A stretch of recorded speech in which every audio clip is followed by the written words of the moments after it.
Hello friends and welcome to the Exams Made Simple, and we are back again with the Hindu complete newspaper analysis for 14th, 15th and 16th of May 2022। तीनों दिनों का newspaper analysis हम करेंगे।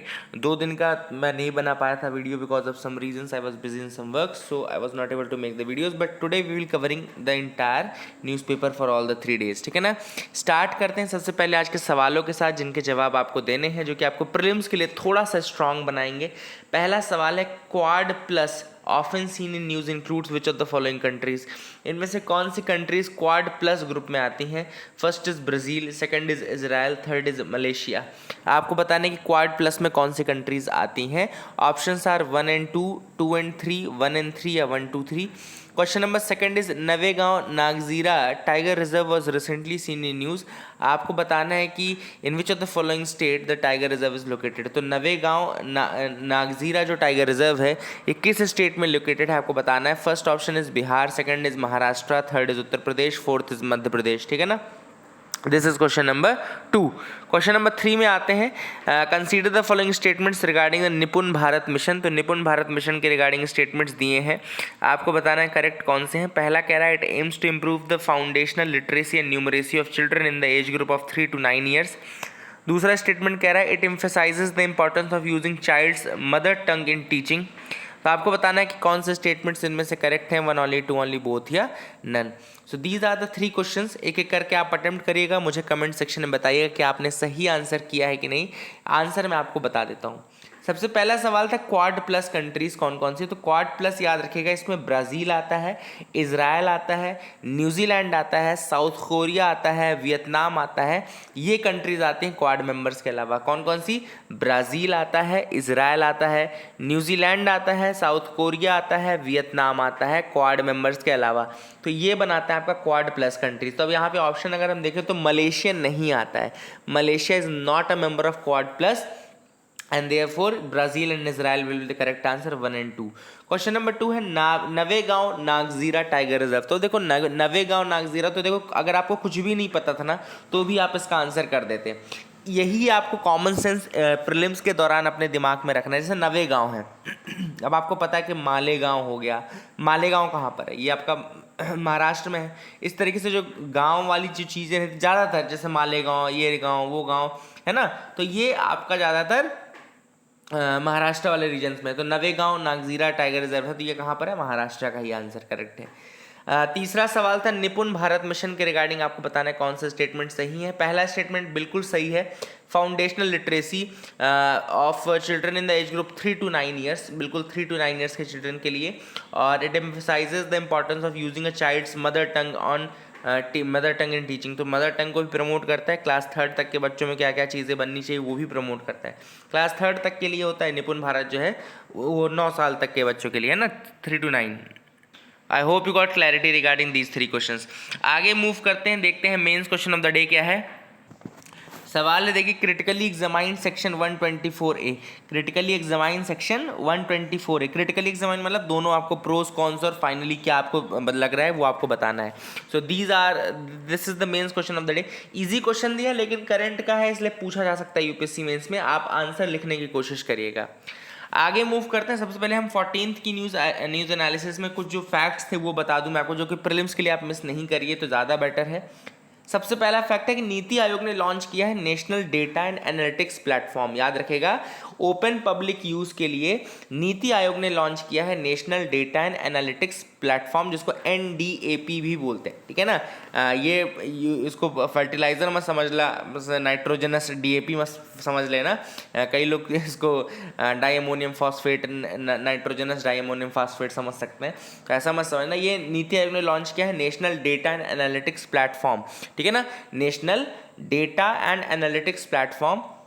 अब ये नीति आयोग ने launch किया है पब्लिक यूज़ के लिए। क्या काम करेगा ये? It will democratise the access to public government data by making data accessible, interoperable, interactive and available on a user friendly platform. तब गवर्नमेंट से रिलेटेड जो पब्लिक डेटा है, गवर्नमेंट से रिलेटेड जो डेटा है जो पब्लिक डोमेन में आना चाहिए, जैसे राइट टू इन्फॉर्मेशन एक्ट भी कहता है कि बहुत सारा डेटा जो गवर्नमेंट का है वो पब्लिक डोमेन में होना चाहिए। तो वो जो ऐसा डेटा है जो कि पब्लिक डोमेन में होना चाहिए, उसको एक्सेसिबल, इंटरऑपरेबल, इंटरैक्टिव बनाने के लिए यूज़र फ्रेंडली एक प्लेटफॉर्म बनाया जाएगा नीति आयोग द्वारा, और उसमें वो डेटा पुटअप किया जाएगा। ठीक है ना। तो इसके दो फीचर्स मेन है। पहला है एक्सेसिबिलिटी, यानी कि जो कॉमन पब्लिक है, जो नॉर्मल पब्लिक है, उसके पास गवर्नमेंट का डेटा अवेलेबल रहेगा। और दूसरा ये use case based approach follow करता है। यूज़ केस बेस्ड अप्रोच मतलब कि जो डेटा सेट्स हैं वो अलग अलग प्लेटफॉर्म्स में हैं, उनको यूज़र के मतलब कि नीड के अकॉर्डिंग डेटा को अलग अलग उसमें फिट करना, और उसको जैसे कि प्राइवेट सेक्टर है, एकेडमिया है, जर्नलिज्म है, सिविल सोसाइटी है, उन किस यूज़र को कौन से डेटा की ज़रूरत है उसके according use case based approach है। मतलब कि जिसको जिस तरह के डेटा के यूज़ है उसको वो डेटा एक्सेसिबल बनाना है। ठीक है ना। तो basically this is the approach of this process NDAP। ठीक है ना। फिर से मैं बता दूं NDAP का मतलब क्या है। It is national data and analytics platform launched by NITI Aayog. ठीक है ना। दूसरी न्यूज़ है निर्मल जल प्रयास इनिशिएटिव के रिगार्डिंग। निर्मल जल प्रयास इनिशिएटिव, अब ये क्या है? ये इनिशिएटिव है नैरेडको माही का, यानी कि it's initiative of NAREDCO Mahi. NAREDCO Mahi क्या होता है पहले मैं आपको बता दूं। NAREDCO Mahi is your national real estate development council. NAREDCO क्या है? National real estate development council, और इसको ऑटोनॉमस सेल्फ रेगुलेटरी बॉडी के रूप में बनाया गया था 1998 में ministry of housing and urban affairs के अंतर्गत। तो नैरेडको लिख लो। नैरेडको क्या है? National real estate development council. National real estate development council, और ये ऑटोनॉमस सेल्फ रेगुलेटरी बॉडी है, 1998 में बनाई गई थी, और ये ministry of housing and urban affairs के अंतर्गत, ministry of housing and urban affairs के अंतर्गत बनाई गई थी। ठीक है ना।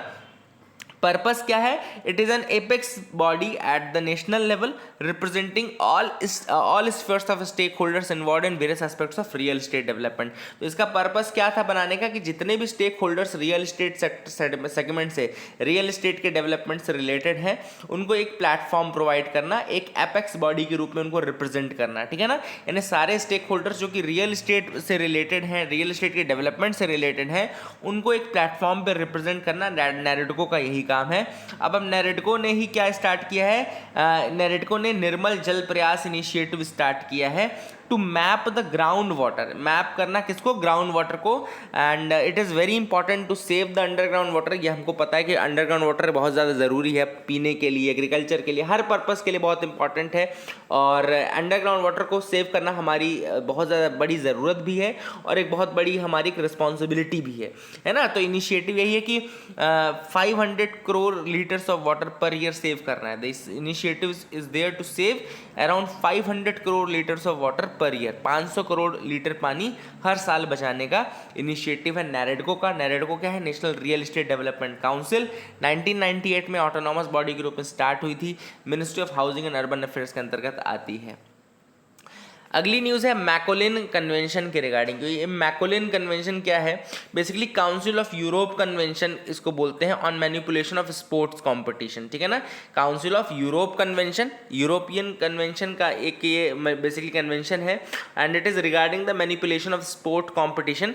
एंड स्पोर्ट्स कॉम्पिटिशन में जो मैनिपुलेशन होता है, सपोज करना कि उसमें कुछ मैच फिक्सिंग हुई या ये सब हुई, तो ये मैनिपुलेट करना हुआ ना, गेम को मैनिपुलेट करना हुआ, जिसमें अजहरुद्दीन का भी नाम आया था बहुत पहले, है ना। बाद में जो भी हुआ, पहले अजहरुद्दीन का नाम आया था। आपको उसका नाम याद होगा, निकी बोए था यार, अफ्रीकन प्लेयर था, है ना। बहुत अच्छे बॉलर थे, और आपको उसका नाम आता, हैंसी क्रोनिये का नाम याद होगा। हैंसी क्रोनिये वॉज देयर, निकी बोए वॉज देयर, हैंसी क्रोनिया। और ये पाकिस्तान में तो बहुत सारे, मोहम्मद आमिर का आपने नाम सुना होगा, मोहम्मद आसिफ का नाम सुना होगा, है ना। ये सब सारे बॉलर हैं, इन सब का नाम मैच फिक्सिंग में किया है। श्रीसंत बहुत फेमस एग्जाम्पल है श्रीसंत का, है ना, टॉवेल वॉवेल जो पहन के जिसने किया था।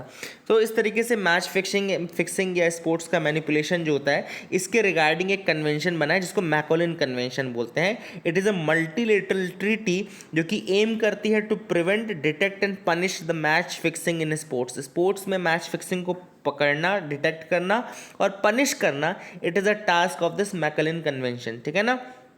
मैकलिन कन्वेंशन को कंक्लूड किया गया था। मैकलिन जो कि कहाँ पर है, स्विट्जरलैंड में 2014 में, ठीक है ना, 2014 में मैकलिन स्विट्जरलैंड में है, वहाँ पे इसको कंक्लूड किया गया था। मेजर फोकस था कन्वेंशन का, that is to prevent and punish the illegal sports betting operations and to prevent conflict of interest between the legal sports betting operators and sports organisation.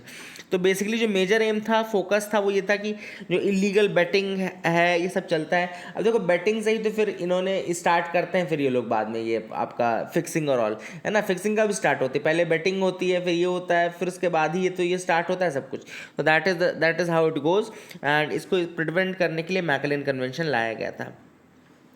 अगली न्यूज़ है, इसरो ने successfully complete कर दिया है static test of human rated solid rocket booster HS-200। याद रखिएगा, human rated solid rocket booster जो है, human rated solid rocket booster जो है, ये कहाँ लगेगा, ये इसरो के गगनयान प्रोग्राम में लगेगा। गगनयान आपको याद होगा जिसमें कि क्रूड मिशन होगा, जो कि जहाँ पे क्रू जाएगी पूरी एक ऊपर, है ना, स्पेस में, एंड ये इसरो की तरफ से गगनयान मिशन जो है वो 2024 के आसपास प्लान किया गया है, 23-24 के आसपास, है ना, और 22-23 है वैसे, पर देखो कंप्लीट कब तक होता है। बट इसका याद रखिएगा कि स्टैटिक इसमें अभी टेस्ट किया गया है किसका, human rated solid rocket booster का, human rated solid rocket booster का टेस्ट किया गया है। अब ये है क्या human rated solid rocket booster HS-200, ये एक ह्यूमन रेटेड वर्जन है S-200 रॉकेट बूस्टर का, जो कि जियो सिंक्रोनस सैटेलाइट लॉन्च व्हीकल में यूज होता है। तो S-200 एक आपका रॉकेट बूस्टर है। S-200 देखो, इसको समझ लो इस चीज़ को, क्या है ये, इसमें S-200 नाम का एक बूस्टर यूज होता है, किसमें, GSLV में, GSLV में यूज होता है S-200। अब उसका ह्यूमन रेटेड वर्जन है, जो कि आपका जो आपका यूज होगा किसके लिए, गगनयान के लिए यूज होगा, है ना। तो ये आपको याद रखना है आपका, this is the thing which is important. And इसको डेवलप किसने किया, विक्रम साराभाई स्पेस सेंटर ने डेवलप किया, विक्रम साराभाई स्पेस सेंटर ने इसको डेवलप किया है। और ये 20 मीटर लॉन्ग बूस्टर है, जिसका 3.2 मीटर डायमीटर रहेगा, एंड इसको यूज़ किया जाएगा थ्रस्ट प्रोवाइड करने के लिए।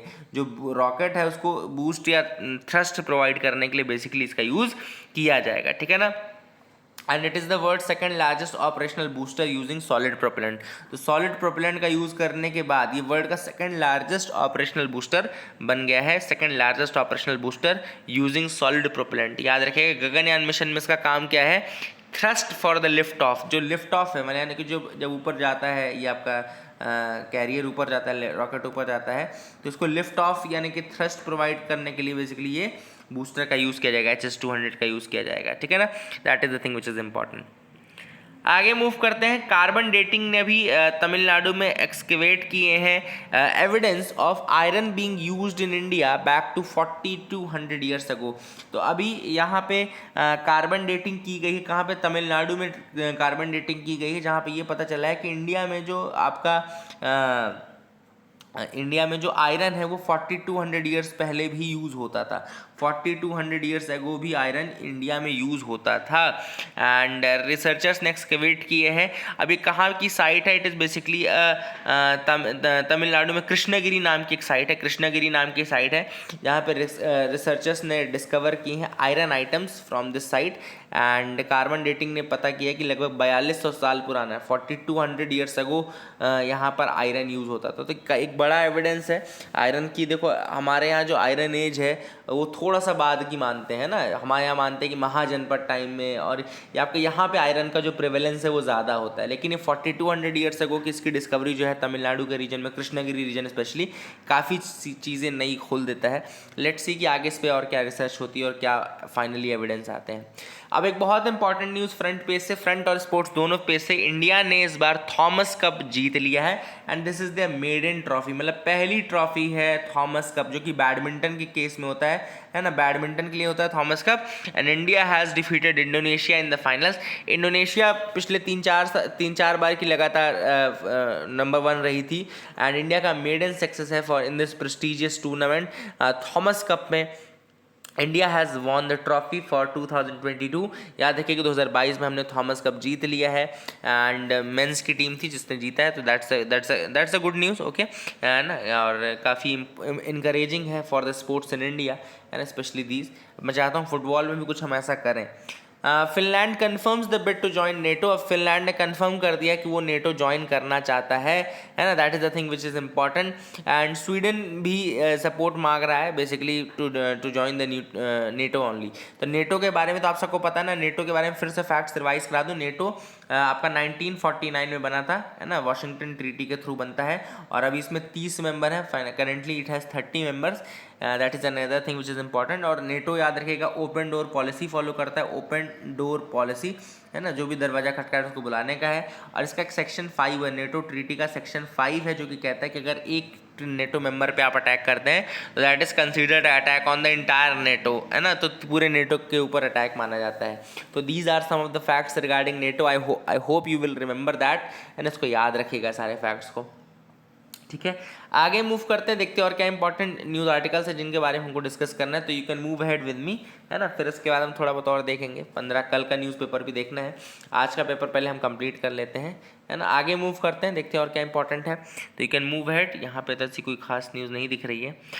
इन abeyance of section 124A provisional relief. अब यहाँ पे आर्टिकल 124 सेक्शन 124A जो कि आईपीसी का है, सिडिशन से रिलेटेड, उसके ऊपर ये आर्टिकल लिखा गया। अभी रिसेंटली आपको पता होगा कि 3 जज बेंच थी जिसको हेड किया था एनवी रामन्ना जी ने, जो कि हमारे चीफ जस्टिस ऑफ इंडिया है।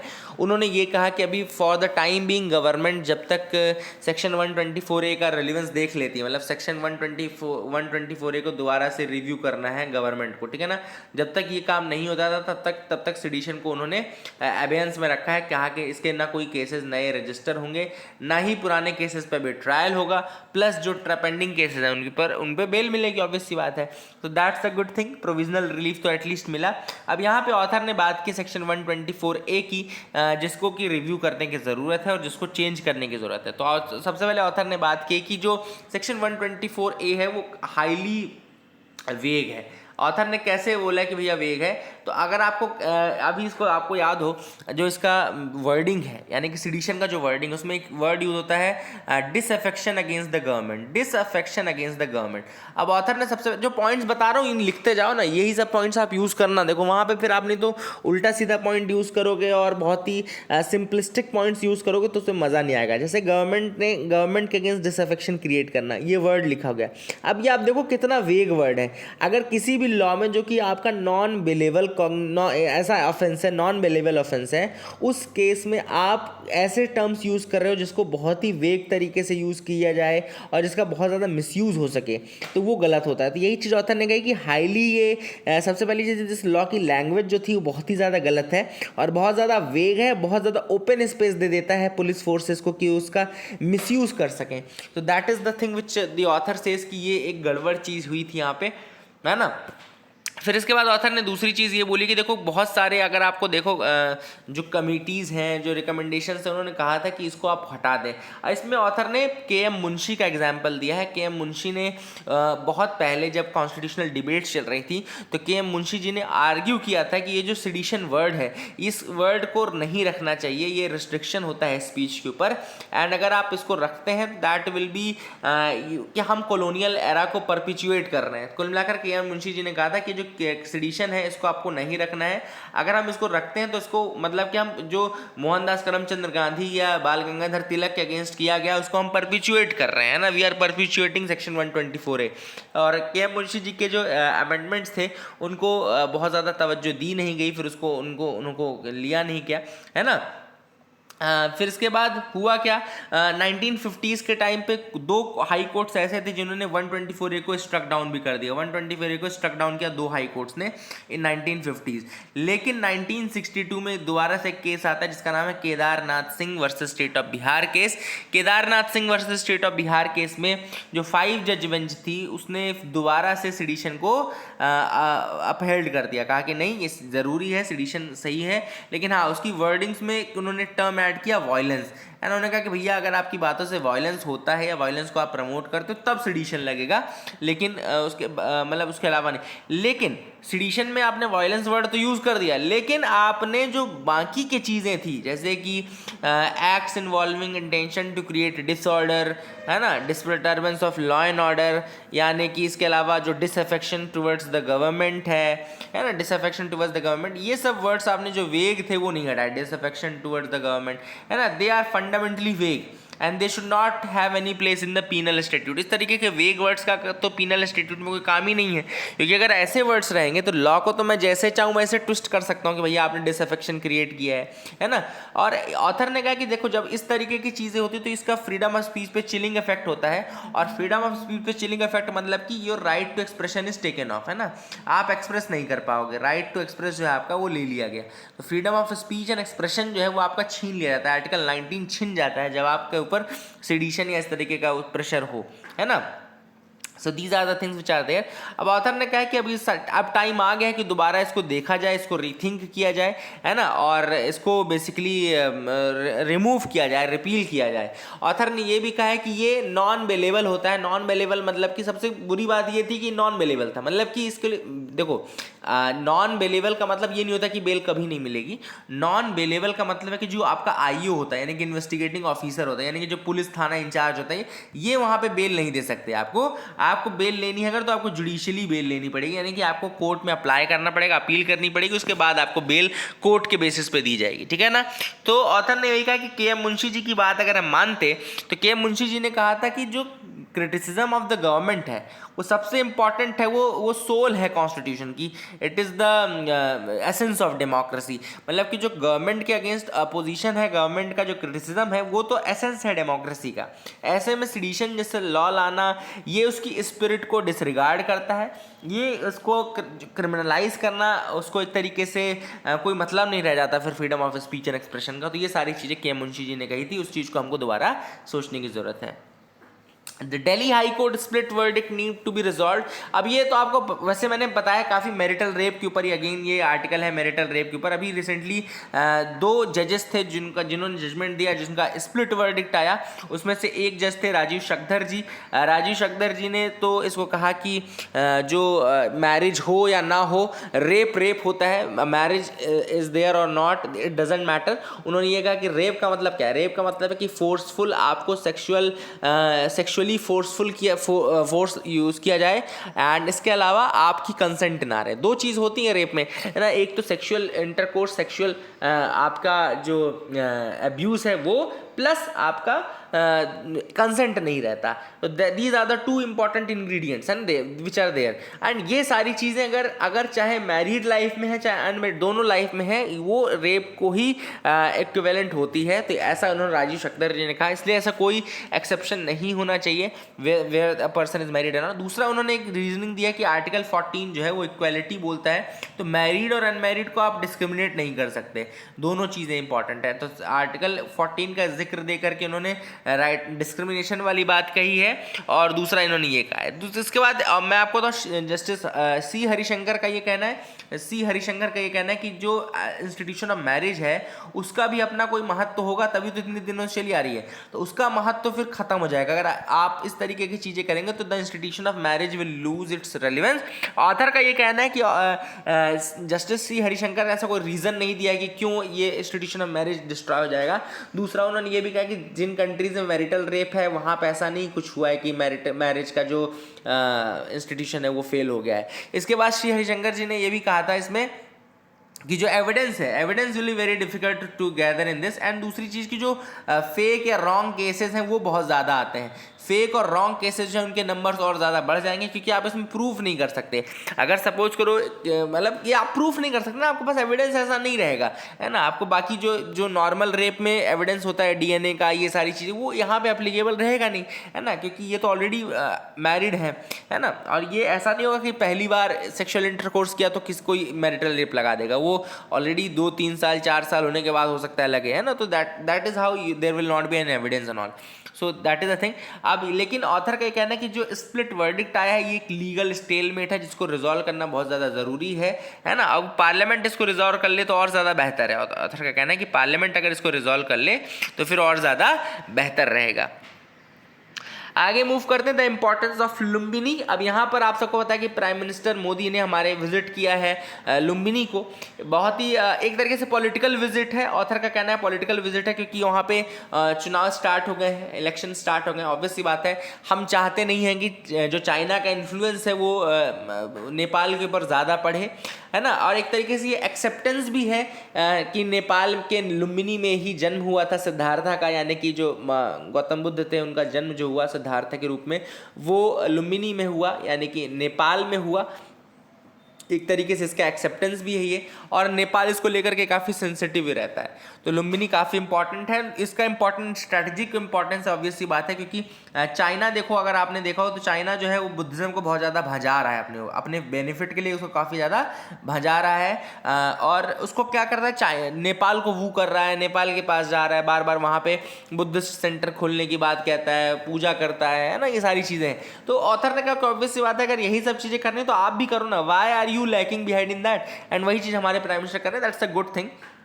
हम बिल्कुल नहीं चाहेंगे कि हमारी स्ट्रेटेजी कितने करीब चाइना का साया रहे, है ना। तो that is a thing, potential जो चाइनीज़ इन्फ्लुएंस है इस रीजन में उसको ख़त्म करना हमारा एक एम भी है, हमारी एक ज़रूरत भी है, ठीक है ना। एंड बहुत ही इंपॉर्टेंट है कि रिलीजन जो है वो एक बहुत बड़ा सॉफ्ट पावर के रूप में आ रही है। रिलीजियस ये जो चीज़ें हैं ये सॉफ्ट पावर के रूप में आती हैं, और सॉफ्ट पावर का यूज़ करना बहुत ज़्यादा ज़रूरी है ना। इन्फ्लुएंस करना, इंटरनेशनली भी इन्फ्लुएंस होता है इससे, और जो रिलेशनशिप है वो भी मेंटेन होते हैं।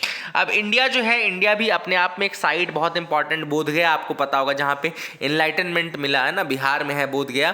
तो यहाँ पे उन्होंने that is the thing which is important. इसके अलावा सारनाथ जो है, जो कि एक फर्स्ट सरमन जो उन्होंने दिया था वो सारनाथ में दिया था, है ना। इसके अलावा महापरिनिर्वाण की जो साइट है, कुशीनगर की जो साइट है, वो काफ़ी इंपॉर्टेंट। सारी साइट्स जो है हमारे इंडिया में है ना। श्रावस्ती आपको पता होगा, जहाँ Buddha preached for many years, Nalanda, Rajgir, ये बहुत इंपॉर्टेंट। तो ऐसा नहीं कि बुद्ध से हमारे रिलेशंस कम हैं, बहुत ज़्यादा, बहुत ही इंपॉर्टेंट। इनफैक्ट उनके जो पीक ईयर्स के जो रिलेशन है वो हमसे ही है ना।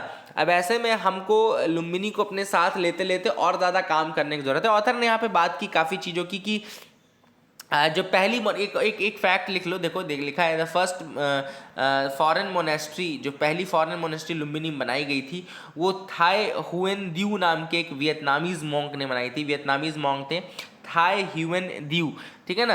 एंड उसके बाद फिर उन्होंने बोधगया में भी एक मोनेस्ट्री बनाई है। ऑथर ने कहा है कि भाई आपको इस तरह की चीज़ें बनानी पड़ेगी, एक इंटरनेशनल सेंटर बना दो आप, है ना। इंटरनेशनल सेंटर, बुद्धिस्ट सेंटर बनाओ, जिसमें कि आप ऐसी जो कंट्रीज़ जहाँ पे बुद्धिज़्म फॉलो होता है उनके साथ रिलेशनशिप को और ज़्यादा स्ट्रॉन्ग करें अपने, ठीक है ना। इसके अलावा लुम्बिनी और महाबोधि, अगर आपको पता हो, महाबोधि भी और लुम्बिनी भी, महाबोधि टेम्पल आपका बोधगया में है।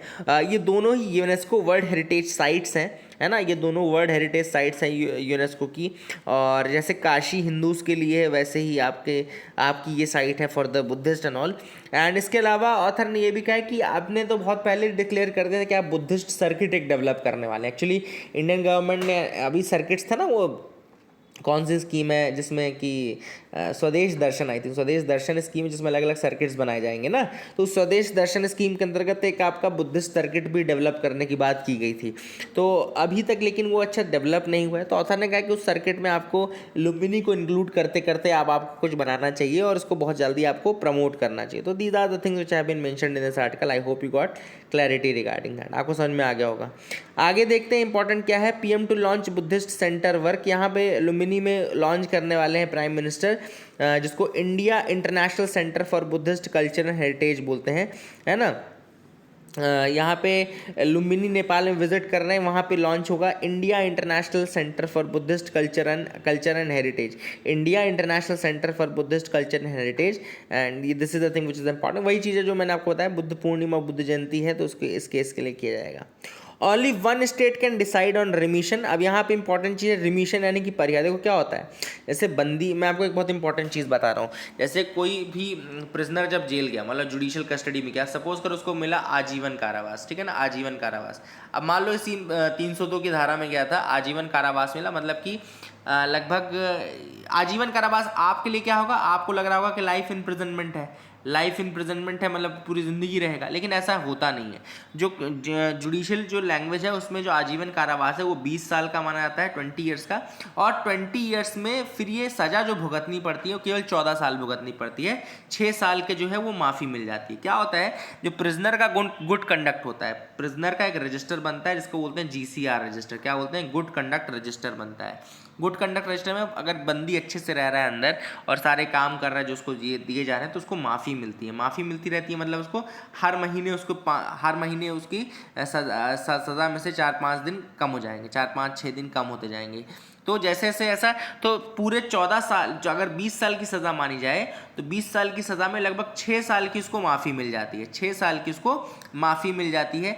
अब 6 साल की जैसे माफ़ी मिल गई, इसलिए उसको 14 साल ही भुगतना पड़ेगा, यानी कि अगर आजीवन सज़ा भी है तो केवल 14 साल ही है। कुछ केसेस जब स्पेसिफिकली ऐसे बहुत ही हीनस क्राइम्स है तो कोर्ट उसमें खुद ही कह देता है कि भैया मरने तक, मतलब कि जब तक मरेगा नहीं तब तक ये जेल में रहेगा, या आजीवन मतलब आजीवन होगा, ठीक है ना।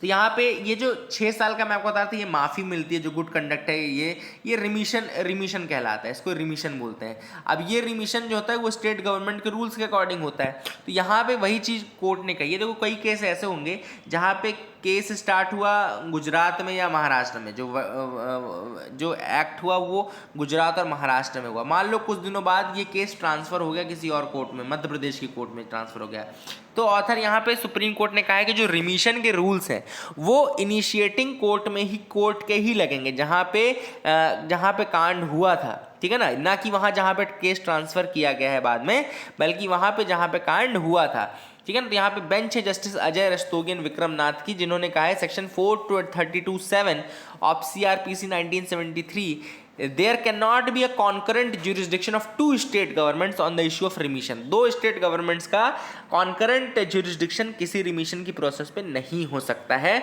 This is the section 432 subsection 7 of the CRPC 1973। There cannot be a concurrent jurisdiction of two states government on the issue of remission। तो remission पे केवल एक स्टेट का लागू होगा, वो भी जो इनिशिएटिंग है, that is the thing which is important।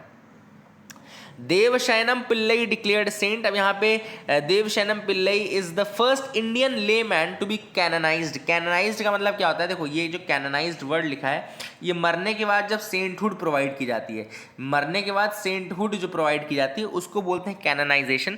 तो ये फर्स्ट इंडियन लेमैन है टू बी कैनोनाइज्ड। पोप फ्रांसिस ने सेरेमनी को प्रिसाइड किया, है ना, याद रखेगा आप इसको। एंड देवशयनम पिल्लई जो है, ही वॉज फ्रॉम तमिलनाडु, जो कि कन्वर्ट हो गए थे, कन्वर्टेड टू क्रिश्चियनिटी में कन्वर्जन हुआ था। And Devasahayam was recommended for the process of beatification by the Vatican in 2004 में ये कैनोनाइजेशन की, नॉट कैनोनाइजेशन, तब तो ये बीटिफिकेशन कहलाता है। तो 2004 में बीटिफिकेशन की प्रोसेस के लिए देवशयनम पिल्लई को अप्रूव किया गया था और तब से ये पेंडिंग था। एंड इनको देवशयनम पिल्लई को कन्वर्ट किया गया था, उस समय कन्वर्टेड थे ये। And he was born in April 1712 1712 में नीलाकांता पिल्लई के नाम पे ये इनका जन्म हुआ था। हिंदू नायर फैमिली में इनका जन्म हुआ था, बाद में कन्वर्ट हो गए थे इनटू द क्रिश्चियनिटी, ठीक है ना। ये भी आपको याद रखना, these are the things which are important, and इसीलिए इनको सेंटहुड दी भी गई है ना। तो एक तरीके से ये पॉलिटिकल मास्टर स्ट्रोक भी है उनका एक तरीके से, क्यों, क्योंकि ऑब्वियस सी बात है क्रिश्चियनिटी को भी प्रमोट करना है ना। That is the thing which is there। And he was an official in the court of Travancore महाराजा मार्तंड वर्मा, है ना, याद रखेगा। And he was instructed in to the Catholic faith by the Dutch naval commander in 1745। तो एक Dutch naval commander था जिसने इनको Catholic faith में वो कर दिया। ऑब्वियसली बात है, पहले आपको मैंने बताया भी था कि काफ़ी ये सब चीज़ें चलती थी, कन्वर्जन और ये सारी चीज़ काफ़ी होती, तो उनको लजारस नाम दिया गया। मलयालम में इनका नाम था देवशयनम, है ना। दैन विच वॉज मतलब God is my help, and भगवान की शरण में गॉड इज़ माई हेल्प, ठीक है ना। तो that is the thing which is important. ये सारी चीज़ें आप याद रख सकते हैं। आगे देखते हैं, Rajiv Kumar ji takes charge as chief election commissioner. तो राजीव कुमार जी जो है उन्होंने चीफ इलेक्शन कमिश्नर के रूप में चार्ज ले लिया है। And he will preside over the 2024 Lok Sabha election, 2024 के लोकसभा इलेक्शन पे वो प्रिसाइड भी करेंगे। तो ये सारी चीज़ें आपको पता होनी चाहिए। I hope you got clarity regarding that. तो ये समझ में आ गया होगा। Finland and Sweden inch closer on becoming part of NATO. तो ये जो नॉर्डिक नेशंस हैं, इजराइल, आपका Finland and Sweden, they are closing towards the deal of joining the NATO membership. And ये चीज़ रशिया अब किस तरीके से पचाता है या पचाता है भी या नहीं, वो देखने वाली बात रहेगी। Palestinians annual rally to mourn the Israel's creation. तो इसराइल का जो क्रिएशन है उसको मोर्न करते हैं पैलेस्टीनियंस को, नाकबा बोलते हैं, द कैटास्ट्रॉफी, नाकबा या नकबा याद रखेगा, द नाकबा या नकबा, इसको याद रखें। द कैटास्ट्रॉफी, इसका मतलब होता है कैटास्ट्रॉफी, एंड ये किया जाता है फॉर इन ऑर्डर टू, अलग तरीके से ये मोर्निंग होती है, दुख मनाते हैं कि इजराइल का क्रिएशन हुआ था। ऑब्वियस सी बात है उनके लिए तो अच्छा नहीं हुआ, तो that is what they are doing. आगे मूव करते हैं। आज का न्यूज़पेपर तो हो गया, अब एक कल का मैं न्यूज़पेपर और बता दूं आपको। अब कल के न्यूज़पेपर देखो, कल का न्यूज़पेपर है, जो पहली न्यूज़ है वो फ्रंट पेज से है, back to the drawing board on the role of chief of defence staff. अब आप सबको पता है कि जनरल विपिन रावत जी, जो स्वर्गीय जनरल विपिन रावत जी जो थे, वो हमारे पहले चीफ ऑफ डिफेंस स्टाफ थे, ठीक है ना। अब यूनियन गवर्नमेंट बेसिकली रीअसेस कर रही है इस पोस्ट को, जो चीफ ऑफ डिफेंस स्टाफ की पोस्ट होती है, और इसके अलावा एक डिपार्टमेंट ऑफ मिलिट्री अफेयर्स बनाया गया था, डिपार्टमेंट ऑफ मिलिट्री अफेयर्स, और इन दोनों की जो ओवरलैप्स हैं, यानी कि जो पावर्स हैं, जो ओवरलैप्स है, इनको रीअसेस किया जा रहा है गवर्नमेंट द्वारा, और ये देखा जा रहा है कि क्या इसकी ज़रूरत है या किस तरीके से इसको आप रीअसेस करें, क्या क्या होना चाहिए इस पोस्ट में, ये सारी चीज़ें, ठीक है ना। So that is the thing which is important. थोड़ा फैक्ट्स बता दो कि जो CDS की पोस्ट है वो 2019 दिसंबर में ही अप्रूव की गई थी, गवर्नमेंट ने दिसंबर 2019 में अप्रूव की थी ये post, that is the post of CDS, and उन्होंने कहा था कि ये फंक्शन करेगा as principal military adviser, principal military adviser to the defence minister, and permanent chairman of the chief of defence committee, chief of staffs committee, ठीक है ना। इसको चीफ ऑफ डिफेंस स्टाफ जो है वो एक तो क्या रहेगा, पहली चीज़ तो क्या रहेगा, it will be the principal military adviser of the defence minister, principal military adviser of the defence minister, and second permanent chairman of the chief of staffs committee, permanent chairman of the chief of staffs committee.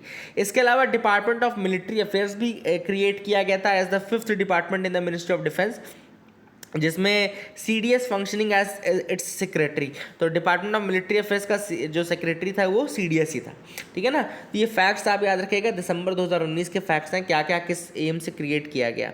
अब creation of जो DMA है, it was unexpected and it took time to settle down, the official said elaborating there that initially until now there are legacy issues of work distribution between the DMA and the defence department. तो obviously बात है, जो defence department है और जो defence ये आपका जो मिलिट्री अफेयर्स है, डिपार्टमेंट ऑफ मिलिट्री अफेयर्स है, ये अलग अलग डिपार्टमेंट्स हैं, लेकिन काम इनके बहुत ओवरलैप करते हैं, इनका काम डिस्ट्रीब्यूटेड नहीं है प्रॉपर। तो किसके ऊपर क्या रिस्पॉन्सिबिलिटी है और क्या इनकी ज़रूरत है, इसके ऊपर अभी गवर्नमेंट रीथिंक कर रही है। General Vipin Rawat was serving as he served as 26 chief of the army staff and he took as the country's first chief of defence staff on January 1, 2020। तो 1 जनवरी 2020 को इन्होंने ये पोस्ट होल्ड की थी, ठीक है ना। आई होप यू गॉट क्लैरिटी। अगली न्यूज़ देखो, RSS founders speech now part of Kannada text book. तो कन्नड़ा यानी कर्नाटका में जो टेक्स्ट बुक है, वहाँ पे RSS के जो फाउंडर हैं यानी कि KB हेगडेवार, ठीक है ना, याद रखिएगा KB हेगडेवार, एंड इनका नाम था केशव बलीराम हेडगेवार, है ना, हेडगेवार बोलते हैं इसको। हेडगेवार जी जो थे, he was the founder of RSS यानी कि राष्ट्रीय स्वयं के संघ के फाउंडर भी थे। एंड क्लास 10th की जो कन्नड़ा बुक है उसमें इनका एक चैप्टर है who should be a role model. मतलब कन्नड़ा में उसका नाम अलग है ना, निजवाद आदर्श पुरुष यारगा बेकू नाम से ये चैप्टर है, यानी कि who should be the real role model. I am sorry for the pronunciation if wrong, है ना, क्योंकि I am not from that, मुझे नहीं आती है साउथ की languages, therefore I can not speak in that clear pronunciation, but I tried, and English में इसको बोलते हैं who should be the real role model. तो याद रखिएगा, RSS के जो फाउंडर थे केशव बलीराम हेडगेवार, एंड इनका एक स्पीच है जिसको इंक्लूड किया गया है। INTACH ask governments to halt construction around Jagannath temple in Puri. तो इंटैक यानी कि Indian National Trust for Art and Cultural Heritage जो है, Indian National Trust for Art and Cultural Heritage जो है, उसने गवर्नमेंट से कहा है कि भैया आप जो जगन्नाथपुरी के आसपास जो कंस्ट्रक्शन कर रहे हो उसको रोक दो, हॉल्ट कर दो। क्यों? क्योंकि ancient monuments and archaeological sites and remains act, AMASAR act है, जो कि एक्ट है आपका 1958 का। उसने ये कहा है कि भैया जितना भी इस तरीके के आर्कियोलॉजिकल साइट्स हैं, प्रोटेक्टेड साइट्स हैं, उनके 100 मीटर के आसपास बिल्कुल कंस्ट्रक्शन प्रोहिबिटेड है। 100 मीटर के आसपास पूरा कंस्ट्रक्शन प्रोहिबिटेड होता है। तो ऐसे में आप बिना SI की परमिशन के आप इस तरह से कंस्ट्रक्शन नहीं कर सकते हो। तो इंटैक्ट ने ये कहा है, क्लियर कट, ठीक है ना। आई hope you got clarity regarding that. आगे मूव करते हैं, देखते हैं और क्या इंपॉर्टेंट न्यूज़ आर्टिकल्स है जिनके बारे में हमको देखना है, विच इज़ इम्पॉर्टेंट। आगे मूव करते हैं। अब मूव करते हैं कल के साइंस एंड टेक वाले सेक्शन पे आते हैं। First step in treating some neurodegenerative disorders. अब देखो यहाँ पे न्यूरो डीजेनरेटिव डिसऑर्डर्स को ट्रीट करने का एक तरीका मिला है। फर्स्ट स्टेप है, तरीका तो नहीं कह सकते। सबसे पहले ऑथर ने बात की साइटोप्लाज्म की। किसी भी सेल के अंदर आपको पता है साइटोप्लाज्म होता है। साइटोप्लाज्म एक्चुअली में एक थिक सोल्यूशन होता है जो कि सेल को फिल करता है और एक सेल मेम्ब्रेन के द्वारा वो बंधा हुआ रहता है, मतलब सेल मेम्ब्रेन उसको कवर करके रखता है। और एक तरीके से उसकी पूरी बॉडी है ना सेल की, वो साइटोप्लाज्म के थिक सॉल्यूशन से बनी होती है। इसमें वाटर, सॉल्ट, प्रोटीन, ये सब चीज़ें होती हैं, ठीक है ना। अब यहाँ पे ऑथर कह रहे हैं साइटोप्लाज्म के अंदर जब आप देखोगे तो बहुत सारे स्ट्रक्चर्स आपको दिखेंगे। अब जैसे मान लो एक स्ट्रक्चर आपको दिख गया माइटोकॉन्ड्रिया। माइटोकॉन्ड्रिया क्या स्ट्रक्चर है? Powerhouse of the cell बोलते हैं माइटोकॉन्ड्रिया को। और माइटोकॉन्ड्रिया बेसिकली आपका एनर्जी और इन सब को स्टोर करने का काम करता है। Mitochondria powerhouse of the cell कहलाता है, ठीक है ना, बहुत इंपॉर्टेंट होता है। लेकिन उसके बाहर एक आपको परत दिखेगी, वो कवर्ड रहता है। वहीं पे जो RNA होते हैं, कुछ RNA जिसको मैसेंजर RNA बोलते हैं, कुछ स्ट्रक्चर्स ऐसे होते हैं, प्रोटीन होते हैं कुछ जिनको RNA ग्रैन्यूल्स कहा जाता है, ठीक है ना। तो कुछ स्ट्रक्चर्स होते हैं जिसमें मैसेंजर RNA से बना होता है जिसको प्रोटीन ग्रैन्यूल्स या RNA ग्रैन्यूल्स बोलते हैं, ठीक है ना। लेकिन ये जो दूसरे स्ट्रक्चर्स हैं जैसे कि माइटोकॉन्ड्रिया, उसके जैसे कवर्ड नहीं होता, इनका काफ़ी ज़्यादा वो होता है ना। That is the thing which is important. अब क्या होता है कि जो RNA ग्रैन्यूल्स होते हैं वो आपके साइटोप्लाज्म में बहुत कम नंबर में प्रेजेंट रहते हैं। लेकिन जब स्ट्रेसफुल कंडीशन आती है, यानी कि कोई डिसीज़ की कंडीशन आती है, तो ये RNA ग्रैन्यूल्स आपके साइटोप्लाज्म में इनका नंबर जो है बहुत ज़्यादा बढ़ जाता है, ठीक है ना। तो ये आपको याद रखना है। इसलिए अब क्या है कि एक नया तरीका मिला है, यानी कि एक ईस्ट का एक रिसर्चर्स हैं IISc बैंगलोर में, जिन्होंने एक प्रोटीन आइडेंटिफाई किया है ईस्ट सेल का, जो कि RNA प्रोटीन कॉम्प्लेक्सेस, जो ये प्रोटीन कॉम्प्लेक्सेस हैं उनको, यानी कि RNA ग्रैन्यूल्स को डिसॉल्व कर सकता है। प्रोटीन कौन सा है? प्रोटीन है SBP1। याद रखिएगा, SBP1 नाम का प्रोटीन है, ईस्ट सेल से ये आता है और ये RNA ग्रैन्यूल्स के जो कॉम्प्लेक्सेस बन जाते हैं उनको डिसॉल्व करने की क्षमता रखता है ना। तो ऑब्वियस बात है, जब इसको डिसॉल्व होगा तो हो सकता है बीमारी भी ठीक हो। तो जो न्यूरो डिजेनरेटिव डिसीजेज हैं जिसमें कि जिनका कैरेक्टरिस्टिक है कि RNA ग्रैन्यूल्स उसमें बहुत ज़्यादा बनते हैं, तो इनको ठीक करने में हो सकता है it might be helpful in that case, ठीक है ना। तो that is the thing which is important. I hope you got clarity regarding that, है ना। अगली न्यूज़ जैसे आप यहाँ पे देखिए, अब एक ऐसा बायो मटेरियल मिला है जो कि फंगल एक्सट्रैक्ट से बनता है और ये वुंड्स को हील कर सकता है। लिख लेना ये सारी चीज़ें आप लोग, काफ़ी इंपॉर्टेंट है। तो एक पुलुलन नाम का एक पॉलीमर है, there is a polymer named pullulan, और ये बायो मटेरियल है। ऑब्वियसली बात है, बायो मटेरियल क्या होता है? ऐसा मटेरियल जो बायोलॉजिकल ऑर्गेनिज्म से डिराइव किया गया हो। तो एक पॉलीमर है जिसका नाम है पुलुलन। ये सिक्रीट होता है बाय द फंगस ऑरियोबैसिडियम पुलुलेंस, यानी कि ऑरियोबैसिडियम पुलुलेंस नाम का एक फंगस है जो कि ये पॉलीमर पुलुलन को डिराइव करता है, निकालता है। और ये आपको जो है ये एक्सो पॉलीसेकेराइड होता है। एक्सो पॉलीसेकेराइड का मतलब एक ऐसा polymer which is secreted by the fungus itself into the medium on which it is growing. मतलब फंगस इसको उसी मीडियम में सिक्रीट करता है जहां पे ये ग्रो करता है। याद रखिएगा, पुलुलन नाम का ये बायो मटेरियल है, it's a polymer. Aureobasidium pullulans नाम का फंगस है, एक्सो पॉलीसेकेराइड है। And pullulan is a biomaterial that is very successful and widely use commercially, already इसको यूज करते हैं। शुगर में पुलुलन का काफ़ी यूज होता है। Pullulan basically a polymeric chain of glucose. Pullulan क्या है? एक पॉलीमेरिक चेन है ग्लूकोज की। ठीक है ना। And the material could cause 100% closure of wounds within 12 days, 100% closure of wounds 12 दिनों में ये मतलब किया था जहाँ पे ये अप्लाई किया गया। वहीं पे जहाँ पे पुलुलन का यूज़ नहीं किया गया था वो केवल 60% ही वुंड्स वैसे हील हो पाए थे, ठीक है ना। सो दैट इज द थिंग। इसके अलावा एक और न्यूज़ है सिड्स नाम की एक डिसीज़ के बारे में। अब सिड्स क्या होता है मैं आपको बता दूँ। सिड्स मतलब कि सडन इन्फेंट डेथ सिंड्रोम बोलते हैं, सडन इन्फेंट डेथ सिंड्रोम, इसको याद रखिएगा seeds. And it's a sudden and unexplained death of a baby younger than 1 year, मतलब 1 साल से कम साल का जब बच्चा होता है जिसकी अगर सडन अनएक्सप्लेन्ड डेथ हो जाए उसको बोलते हैं सडन इन्फेंट डेथ सिंड्रोम। और जो most of the death syndromes है वो स्लीपिंग और स्लीपिंग डिसऑर्डर्स के कारण होता है, इसके लिए इसको क्रिब डेथ भी कहा जाता है। It is also known as the crib death. कई रीजंस है जैसे कि प्री मैच्योर बेबी हो या लो बर्थ वेट बेबी हो या overheating the baby during sleep, baby जब स्लीप में हो उसको ओवर हीट कर दिया जाए, or sleeping on too soft a surface, बहुत ज़्यादा सॉफ्ट सरफेस में जब बेबी को सुलाया जाता है ना। These are all the reasons of SIDS, यानी कि सडन इन्फेंट डेथ सिंड्रोम से रिलेटेड है। So all these are the reasons. I hope you got clarity. अब यहाँ पे blood markers identified for babies at risk of SIDS. अब यहाँ पे कुछ blood markers हैं, टीम ऑस्ट्रेलियन रिसर्चर्स की टीम है जिन्होंने आइडेंटिफाई किया है एक biochemical marker in the blood, biochemical marker को आइडेंटिफाई किया है ब्लड में, जो कि ये बता सकता है कि उस बच्चे को सिड्स का कोई खतरा है या नहीं है ना। Is there a chance of SIDS or not. तो इसको याद रखिएगा, क्या बोलते हैं इस एंजाइम को, क्या बोलते हैं इसको, BCHE बोलते हैं, ठीक है ना। It is known as BCHE।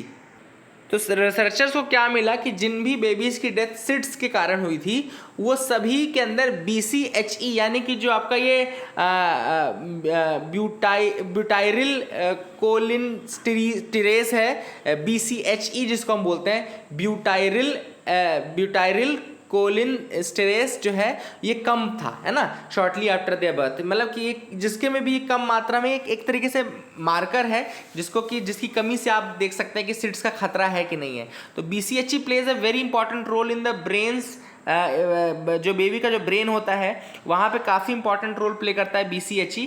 It plays a very important role in brains arousal pathway and low levels would reduce a sleeping infant's ability to wake up or respond to its environment. अगर BCHE का level कम है तो baby की जो capability है to wake up or respond to the environment वो कम हो जाती है ना। तो ये काफ़ी इंपॉर्टेंट है जो आपको बताना जरूरी था। आई hope you got clarity regarding all these things. Call of port. अब यहाँ पे बांग्लादेश की जो प्राइम मिनिस्टर शेख हसीना है उन्होंने इनवाइट किया है इंडिया को कि वो चित्तगोंग पोर्ट का यूज़ करें for court of pole services, जैसे कि कोई भी सर्विस की जरूरत पड़ती है तो आप बांग्लादेश का जो चित्तगोंग पोर्ट है उसका यूज़ कर सकते हैं। अब ये काफ़ी इंपॉर्टेंट हो जाएगा हमारे लिए क्योंकि जो असम, त्रिपुरा, जो आपका नॉर्थ ईस्टर्न रीजन है, मिजोरम भी हो गया, मेघालय भी हो गया, जो बॉर्डरिंग स्टेट्स हैं मेघालय बांग्लादेश से, उनके लिए काफ़ी इंपॉर्टेंट है। और ये ऑलरेडी पहले 1965 के पहले तक ये काम कर भी रहा था, लेकिन जब 1965 के बाद हमारा जो पाकिस्तान के साथ वॉर हुआ तब आपको पता होगा कि बांग्लादेश जो था वो ईस्ट पाकिस्तान कहलाता था और इस कारण से काफ़ी हमारे रिलेशंस खराब हुए थे, जिसके कारण ये पोर्ट की और एक्टिविटीज ये बंद कर दी गई थी, ठीक है ना। सो that is the thing which is important. I hope you got clarity regarding all these things. आपको समझ में आ गया होगा। ये न्यूज़ मैंने आपको ऑलरेडी बताई है, जो गैलेक्टिक सेंटर का फोटो लिया गया था 2020 में, याद रखिएगा, एंड्रिया घेज और रीनहार्ड गेंजेल को नोबेल प्राइज दिया गया था for showing that there existed at the centre of the Milky Way an extremely heavy invisible object that pulls the masses towards it. मतलब जो ब्लैक होल है यानी कि वो गैलेक्सीज के सेंटर पे है, ऐसा एंड्रिया घेज और रीनहार्ड गेंजेल ने इसी तरीके से सिमिलर डिस्कवरी की थी, जिस कारण से उनको नोबेल प्राइज दिया गया था 2020 में, है ना। और अभी रिसेंटली आपको पता होगा SGRA यानी कि सेगिटेरियस ए का भी फोटो पब्लिश किया गया है, जिसमें भी ये क्लियर होता जा रहा है धीरे धीरे कि जो ये गैलेक्सीज हैं इनके सेंटर पे ब्लैक होल्स हैं। इसके पहले मैसियर 87 M87 नाम का आपको याद होगा, black hole at the centre of galaxy Messier 87। ये भी एक इंपॉर्टेंट चीज़ है कि गैलेक्सी मैसियर 87 के सेंटर पे M87 नाम का ब्लैक होल था, है ना। तो ये सारी चीज़ें इंपॉर्टेंट है, डिस्कवरीज होती जा रही हैं and I hope you got clarity regarding that. That is it for the day friends. Keep loving us, keep liking us. That is it for today. Keep watching the analysis, keep sharing it. Thank you and have a nice day.